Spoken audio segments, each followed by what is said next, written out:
Hello there, and welcome back to Napalm's newest news. And today we have a spicy dev blog, and you can earn yourself the SMS Baden, a German super dreadnought, in an upcoming event. And look at that wallpaper. That's actually a glorious sight.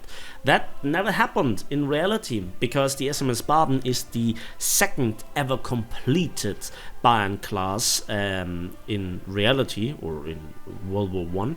And the SMS Sachsen, which we have as the second tech tree one after the SMS Bayern. We'll have a look at the tech tree later on when we discuss the viability as a talisman candidate. That is a project, the SMS Sachsen. But it's a beautiful line nonetheless. Now, this is the first naval event in War Thunder's new event cycle, and it will start next week on March the 14th and will end on April the 1st, which I think is quite the hilarious joke. So let's talk about this. The short description here is actually quite on spot. It has thick armor, it has nasty guns, and it's formidable but slow. So here are a lot of interesting stuff that you can read up for yourself, because you can find the link of this dev blog in the description down below. About this picture, don't adjust your screens. That's a bit hazy, that's a bit blurry. I don't know why. I don't hope that the model is that low quality. So how does this come to be? You have to earn a lot of stages, and each stage can be obtained for 45,000 mission points, either by playing or by buying. And about the buying part, that has a new spice to it, to which we'll come in just a moment. So you have to actually collect all the rewards manually, except the random trophy rewards. And the thing is that you have 2 days time where then the stages change to get the 45,000 score points. And you can do this in naval battles at rank 3 or above, in arcade or realistic battles, so sadly no enduring confrontations. And the higher the rank, the higher the modifier that you get for the rank. And obviously in realistic battles the modifier is higher than in arcade. And if I remember correctly, the combined is either 2.2 or 2.5. I think it was 2.2 if you combined rank 6 or 7 with realistic battles. And then it is roughly 20,000 actual score, which is still a lot, especially in battles where nothing has happened. So I think it might be more viable to do this at lower ranks, where there are the queues shorter and there is more action going on. And then you get rewards when you complete a specific number of stages. And this is now the new spicy part. Discounts on purchasing stages using golden eagles. Now, first of all, this is long overdue, but the way Gaijin did it is obviously quite predatory. Let's say you have earned 85% of the required mission points, and then for whatever reason you don't have any more time and you don't complete the task, then you still can complete it for a reduced price. So if you're near the finishing line and are at, for example, 95% progress, then the price will be reduced by 5 times. In other words, if you're at 95%, you still have to pay 20% of the full price, which is 999 golden eagles, so 1,000. And if you scored 39,000 mission points, which is I'm bad at math today, I think that's 90%, or roughly, then you still have to pay nearly 500 golden eagles. And if you're scored 43,000 mission points, which is then the 95% apparently, then it's only only 200 gold needles. It's better than nothing. Sometimes, you had a good run of a couple of battles and then you get really, really bad battles, and before you smash your screen, you can insert 200 golden needles and be done with it. I would love to be able to pay half the price if the task would be half done, because that would be sensible. But we're talking about gaijin here, so that is probably the best that you could hope for. Then the upgrade for the coupon, if you want to sell it on the marketplace, you have to get 750,000 mission score points throughout the time of the event. And with the multipliers of 2.2, that's still around 300,000 ish. That's still a lot, but over the course of 14 days, it's somewhat doable if you can play every day. But some people have something to do in that strange game. What's it called? Right, real life. And that's quite the threshold then. So then, if you have received this in the time span of the event, then you can change your coupon to tradable with the modifier button, where you have to go on the coupon itself.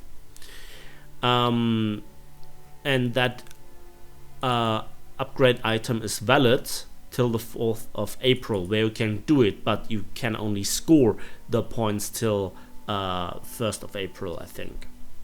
So now I show you something that I have never shown anybody before, except a few no-lives that are called my friends. This is my Excel spreadsheet. Here we have a lot of stuff. And I didn't bother to make a separate stat collection for the SMS Baden, but I'm going with the old ones from the SMS Baden, which have not really changed substantially. We have 8 guns, 380 millimeters, and we have a reload of 26 seconds, which is rather good for that kind of caliber. Yes, that's the old reload time for the Arizona. It has now been buffed to a mere 40 seconds.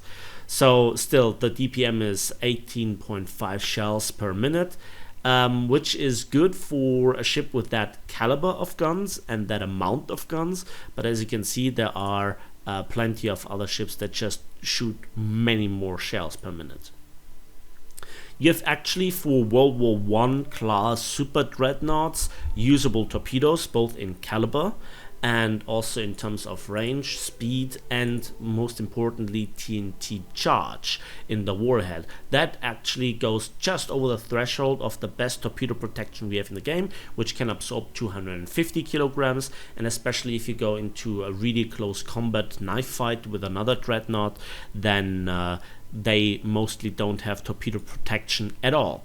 You are a heavy beast, but not the most heavy so far, and you're also really slow with 41 kilometers per hour.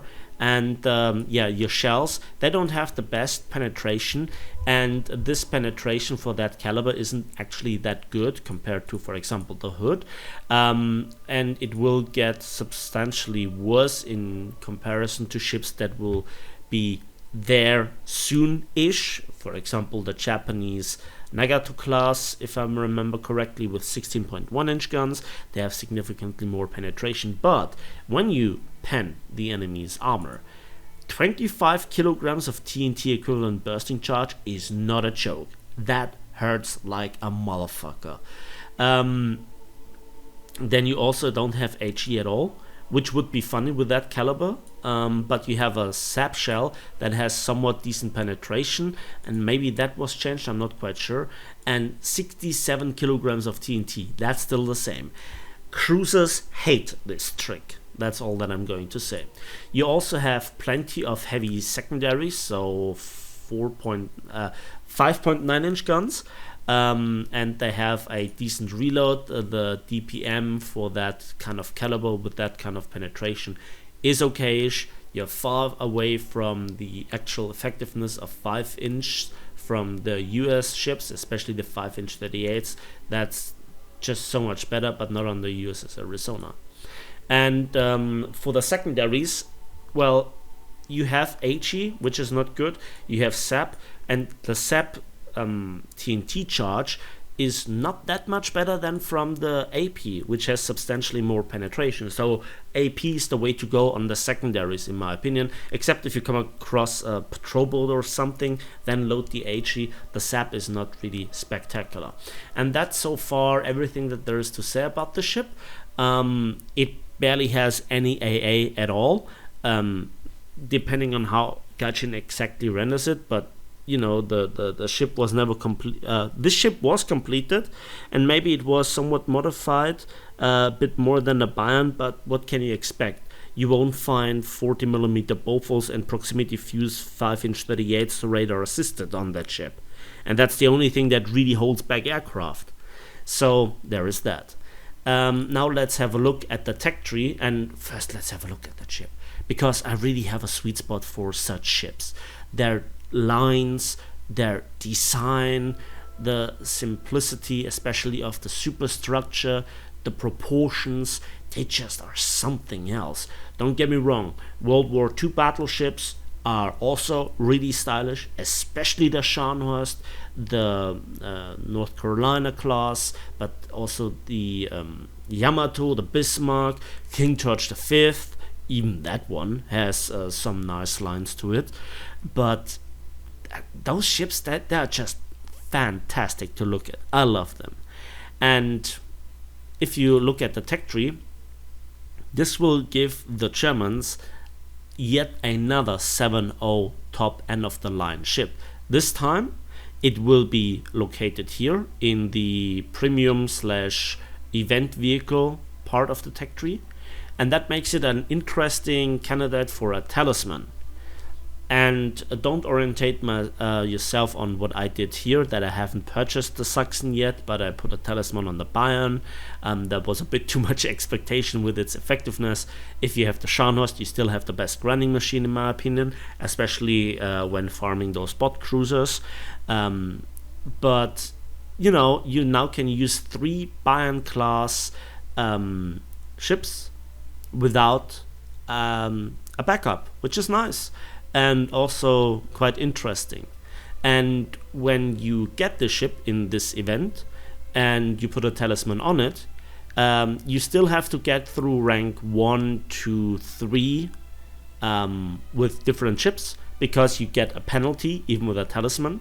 But rank 5, rank 6, and upcoming rank 7, which will become a thing at the end of the year, maybe, I don't know. But at some point, you know, when even bigger, more modern battleships come into the game. And then you can also research rank 7 with that, without purchasing those insane premium battleship pricing. So that's probably a really good deal in that aspect. And if you are really, really patient, you can get the ship now, activate it, and then wait till October, when there are the Gaijin anniversary or the War Thunder anniversary sales, when there is then even 50% on the discount, 50% on the talisman, and then it's really a bargain for naval pricing anyways.